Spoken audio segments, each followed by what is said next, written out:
খাই হচ্ছে বিরিয়ানিটার গলা তো ভেঙে গেছে পুরা। ওষুধ খাস নাই গলার? খাইতেছি। আমার আম্মু গাইস রাঁধছে বিরিয়ানি, কিন্তু সরি আপু রান্না করছে, আম্মু রান্না করে নাই।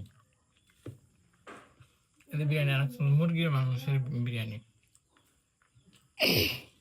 কিন্তু একটা জিনিস সেটা হচ্ছে যেদিনই বিরিয়ানি রান্না করে ওই দিন হচ্ছে ইয়া থাকে না, সালাদ।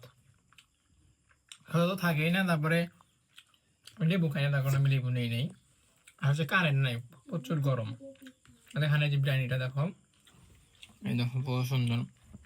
মাংস আমি কমিয়ে নিছি, আগের খাবার বিরিয়ানিটা বেশি টেস্ট হয়েছিল।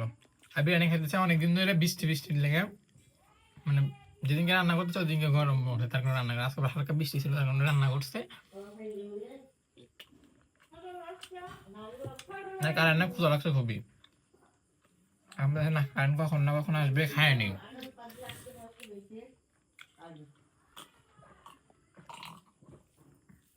মোটামুটি টেস্ট হয়েছে ভালো না? তুই তো খাইছিস নাকি?